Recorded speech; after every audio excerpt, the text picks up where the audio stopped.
I don't know whether there would have been more for him, but in March, whilst he's at home in Hawaii, he's arrested.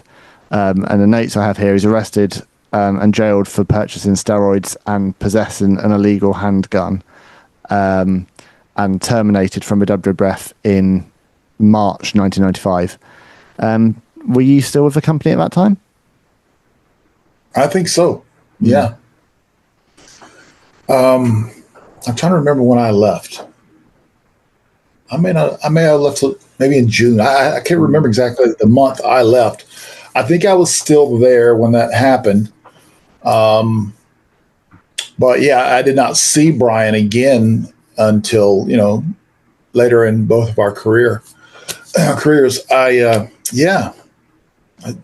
don't know a whole lot about that situation other than what you're reading now. I'd heard and read the same thing. I'd heard it before, but we didn't really talk a lot about that, honestly. I wonder if he ever talked about, because obviously he does spend a period in jail, which is a significant experience to go for. Did he ever talk to you about how that changed him, or? No, and I didn't bring it up, and he didn't really open up about it. So yeah, we never really touched on that.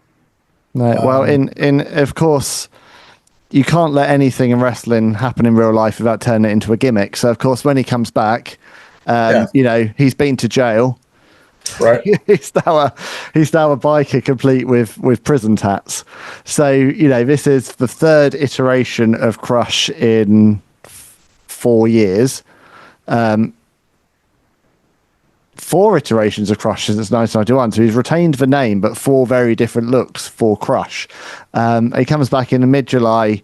I thought this was an awesome look for him. He's got kind of the dreads and this kind of stonewashed grey denim thing, and he's got this tattoo on his face. And the fans are chanting jailbird at him, very kind of classic of that time. But he's got Clarence Mason, the attorney, as his manager, who for a period of time was kind of managing the Bulldog and Owen Hart, and he had this little stable himself. And he's using the Heart Punch as his finisher. So he's moved away from the Crush to the Heart Punch. Obviously, I've spoken at length with Marc Mero about the match at the Survivor Series. That Crush was a part of, that match being significant because that is the debut of The Rock, and Crush is there going toe to toe with The Rock and putting him over as the big new star of the company. But what's really significant for Crush is when he joins the Nation of Domination in early '97, because the company has changed so much in such a short space of time. Obviously, you're there in WCW. The New World Order and the presentation of the NWO has completely changed the business. And by 1997, we've got, a kind of a rival faction in the Nation of Domination, this very politically and racially charged group. And it's a big step change from where he was just a couple of years ago, isn't it? Yeah, especially if you think about the Kona Crush version in WrestleMania, and then just a couple of years later, he's in the Nation. So yeah, it's a huge change.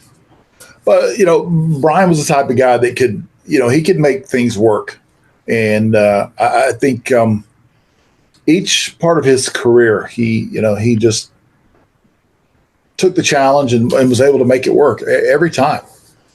So hey, it always helps in action figures, right? He's recently signed a new deal, his family, with WWE merchandising. So I'm happy for him. I think that's a great thing. I really do. Yeah, absolutely. I remember. Sorry, I remember that re-debut. So it was like built as, Clarence Mason has this surprise wrestler coming with him and stuff, and we're like, okay, who is it? And Crush comes out. So I remember this when Crush came out, I didn't recognize him. He looked so different to me. But what really annoyed me is Vince, like instantly as he comes up, Vince, that's Crush. I'm like, at least he could have like at least sell it a bit more. Like, who is that? We don't know. And then maybe he comes closer. That's gotta be Crush. So I'm like, come on, Vince, at least sell it a little bit.